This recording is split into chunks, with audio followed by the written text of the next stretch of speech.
நான் இப்ப திருஞான சம்பந்தர் கதை சொல்ல போகிறேன்.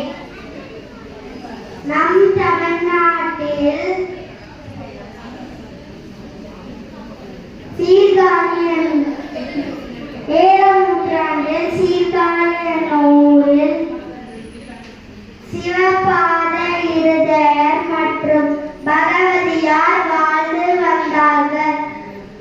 அவர்களுக்கு குழந்தையே இல்லை.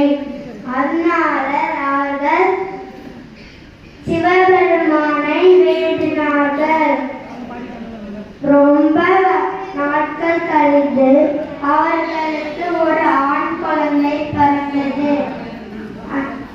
அந்த ஆண் குழந்தைக்கு 3 வயதாகும் போது அவர் அப்பா குளத்திற்கு குளிக்க போனார். போகும்போது நானும் வருவேன் என்று அந்த குழந்தை அடம்பிடித்தது. சரி என்று அப்பாவும் பையனும் போனார்கள்.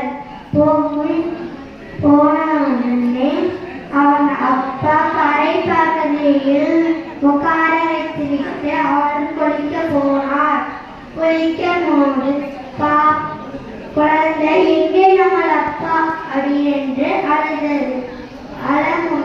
அந்த சத்தம் களத்தில் இருக்கும் அவர் அப்பாவின் காதில் விழவில்லை. ஆனால் பக்கத்தில் இருக்கும் சிவன் கோயில் சிவன் பெருமான் காதில் விழுந்தது.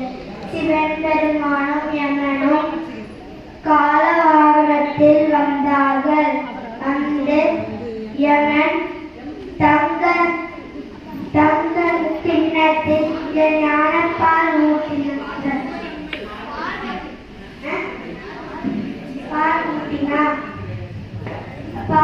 குழந்தை அழகை நிறுத்தினார். குளித்து முடித்துவிட்டு அப்பா வந்து பார்க்கும்போது வாயில் பால் சொட்டிக் கொண்டு இருந்தது. அதை பார்த்து யார் குடித்த எச்சி பாலை நீ குடித்தா என்று கேட்டார். அப்பா அடிக்க வந்தார். ஆனால் அப்பா குழந்தை அந்த கோயிலை காட்டினது. காட்டி தோளுடைய சிவையன் என்று பாடினது. தோடு சிவன் பாட போங்க.